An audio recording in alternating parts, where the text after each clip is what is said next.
As the telegraph wires buzzed in secret, sending out urgent reports to Manila, the tension in the city grew. Just 36 hours later, newspapers printed articles full of vague references and dark hints, all filtered through the censor's pen. But beyond the headlines, private whispers spread faster, slipping from the mouths of those inside the convents and finding their way to the ears of ordinary people. These rumors were distorted, exaggerated, and tailored to fit the beliefs and fears of each listener. The city's mood was like a calm pond, smooth on the surface, but underneath fish darted and churned in anxious swarms. Despite the apparent peace in the streets, homes were restless. For some, dreams of promotion, power, and prestige hung tantalizingly close, like butterflies in a golden field. For others, the horizon was dark and stormy, threatening chains and punishments. The images of Marianas and Bagumbayan, places where convicts were sent or executed, appeared in their minds, shrouded in bloody veils. Inside the convents, the religious orders were in an uproar. The friars, who had long held influence in the country, exchanged urgent visits and held secret meetings. They offered their support to the government, eager to show their importance in this perilous crisis. "Another Te Deum, let no one be absent this time," cried one friar, his eyes gleaming with satisfaction. "What a blessing from God! This is our chance to show our true worth." "Yes, let the little general gnaw his lips in frustration," another friar sneered. "He can't survive without us." The friars were already planning 3 days of celebration, a feast to mark their supposed victory. Meanwhile, in another convent, a different conversation was taking place. "That Crisostomo Ibarra," grumbled an older friar, his brow furrowed in suspicion. "He's a product of the Jesuits. It's no wonder he's a troublemaker." "The Jesuits are ruining everything," added another. "They've been corrupting the youth, and what do they get in return? Praise for predicting an earthquake here and there?" The friars in this convent saw the Jesuits as competition, undermining their authority, and with the rumors swirling around the city, they saw an opportunity to eliminate their rivals and regain control.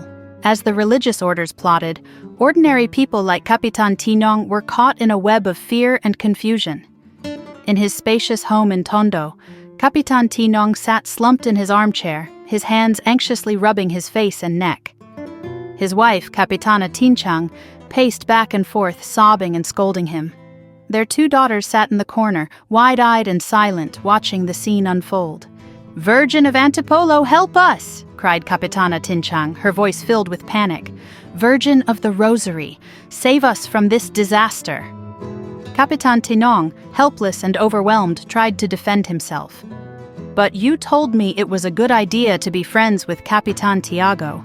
You said he was rich and powerful, and that it would benefit us to be close to him." "I told you that," Capitana Tinchang shot back, her hands trembling as she wiped her tears.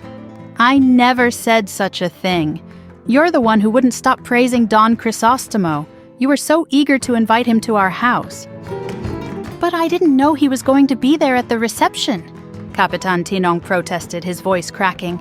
"It was the first time I even saw him. How was I supposed to know who he really was?" Capitana Tinchang let out a frustrated sigh. "You should have known. That's what you're supposed to do. Read the papers, talk to people, figure things out before it's too late. Now look at where we are." Capitan Tinong lowered his head in defeat, unable to argue with his wife's relentless accusations. His heart raced as fear crept over him. What if the rumors were true? What if simply being seen with Ibarra meant he would be arrested or worse? Capitana Tinchang's voice softened slightly, though her worry remained. If only I were a man," she lamented. "If I were a man, I'd go straight to the Captain General and offer to fight against the rebels. I'd show them where our loyalties lie." "But haven't you read what the newspapers are saying?" Capitan Tinong replied weakly. "They say the rebellion has been crushed. There's no more fighting."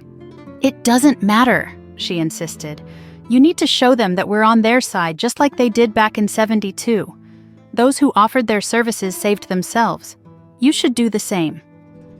Before they could argue further, the door opened, and Don Primitivo, Capitan Tinong's cousin, entered the room. He was a man in his 40s, with a rounded belly and a look of scholarly confidence. He was known for his knowledge of Latin, which he loved to show off at every opportunity. "Quid video?" Don Primitivo asked as he surveyed the scene.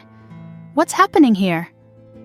Capitana Tinchang rushed to him, her voice pleading. "Cousin, we need your help. We're in trouble, and you're the only one who knows what to do. You've studied Latin and understand the law." Don Primitivo nodded gravely, his scholarly air intensifying. "First, quid quiritis?" "What do you seek?" he asked, trying to sound wise. "You must understand that nothing enters the mind that was not first in the senses." Capitan Tinong and his wife looked at him, confused by his Latin phrases, but hopeful that he might have a solution. Capitana Tinchang wiped her tears and explained the situation. How Capitan Tinong had been seen talking to Crisostomo Ibarra, the man everyone now suspected of being involved in the rebellion. "You've done wrong, very wrong," Don Primitivo said with a grave shake of his head. "Birds of a feather flock together. If Ibarra is hanged, you may well be next." Capitan Tinong's face turned as pale as the linen on the table. His hands trembled as the weight of Don Primitivo's words sank in. Was it really possible that just being seen with Ibarra could seal his fate? "Don't lose hope just yet," Don Primitivo continued, stroking his chin thoughtfully. "There is a solution. You must act quickly. Go to the Captain General and bring him a gift, something valuable, a ring perhaps or a fine chain. Present it as a Christmas gift and show your loyalty." Capitana Tinchang, desperate for any solution, immediately agreed. She rummaged through a drawer and pulled out a gold ring, the most valuable piece of jewelry she owned. "Take this, Tinong," she said, pushing the ring into her husband's hand. "Go to the Captain General and offer it to him. Tell him it's for Christmas and beg for his protection." Capitan Tinong, still shaken, took the ring with trembling hands. "But what if it's not enough?" he asked, his voice barely above a whisper.